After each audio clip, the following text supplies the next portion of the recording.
Hello guys, કેમ છો બધા? Welcome to my channel. આજે આપણે છે ને એક સરસ મજાનું અથાણાની રેસીપી શેર કરવાની છે. આજે આપણે મેથિયા ગુંદાનું અથાણું બનાવશું, જે છે ને કેરીના રસ અને પૂરી સાથે તો આનું કોમ્બિનેશન બહુ જ ફાઇન લાગે છે. અને અત્યારે અથાણાની ભરપૂર સિઝન છે, તો ચાલો જોઈએ તેની રેસીપી. જો મેથિયા ગુંદાનું અથાણું બનાવવા માટે છે ને આપણે અહીંયા કિલો એક ગુંદા લીધા છે. સરસ મોટા મોટા ગુંદા લેવાના છે. અને બે છે ને કેસર કેરી લીધી છે, કાચી કેસર કેરી લીધી છે. હવે છે ને આપણે આ ગુંદાના થળિયા કાઢી અને હળદર મીઠાવાળું મિશ્રણ એમાં ભરી દેશું. અને આ કેરીને છાલ ઉતારી કટકા કરી અને હળદર મીઠાવાળું મિશ્રણ તેમાં નાખી દેશું.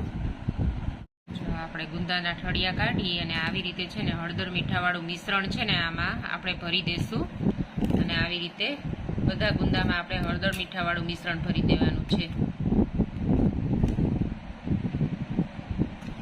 આવી રીતે ઠળિયા કાઢતું જવાનું અને હળદર મીઠું ભરતું જવાનું. અને નીચે મેં છે ને પેપર રાખ્યું છે, એટલે ગુંદાનો લેપથી છે ને નીચે ખરાબ ન થાય. બધા ગુંદામાં છે ને હળદર મીઠું ભરી દીધું છે. અને હા, હવે છે ને આવી રીતે આ કેરીના કટકા કરી અને કેરીના ટુકડાને આવી રીતે ઉપર રાખી દેવાના છે.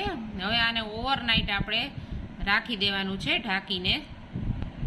આપણા છે ને ગુંદા અને કેરી છે ને એને આખી રાત રાખી દીધા હતા, ને હવે જો એમાં ખાટું પાણી થઈ ગયું છે.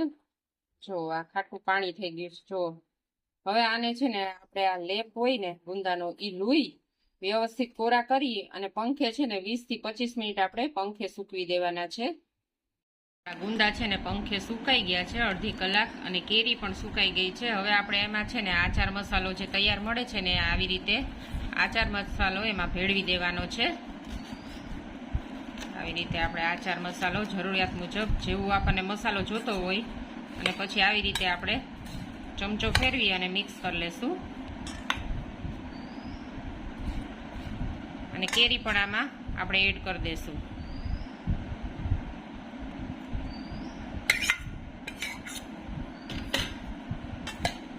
કેરી એડ કરીને આપણે આવી રીતે સરસ મિક્સ કરી લેશું.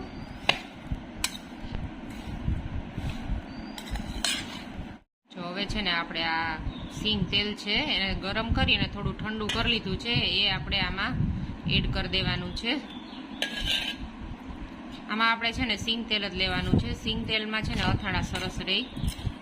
જો હવે છે ને તેલ આપણે ગરમ તેલ નથી નાખવાનું, નહીતર છે ને આપણું આ વઘાર છે ને વળી જશે ને અથાણું કાળું થઈ જશે. હવે તેલ મિક્સ કરી વ્યવસ્થિત મિક્સ કરી દેવાનું તેલ.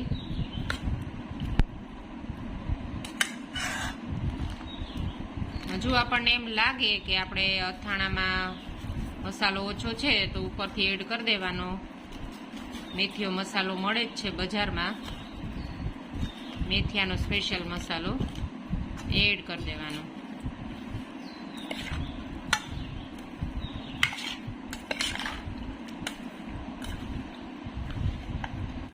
તેલ અને મેથીયો મસાલો છે ને એકદમ સરસ મિક્સ કરી લીધો છે. હવે છે ને આ અથાણાને ડાયરેક્ટ નથી ખાવાનું, તાત્કાલિક આને ઢાંકી અને 1 દિવસ માટે આને ગળવા માટે રાખી દેવાનું છે. 1 દિવસ માટે આપણે રાખી દેશું ને ઢાંકીને, એટલે આ મસાલો છે ને એકદમ સરસ ચડી જશે અને આપણું અથાણું એકદમ સરસ ટેસ્ટી લાગશે.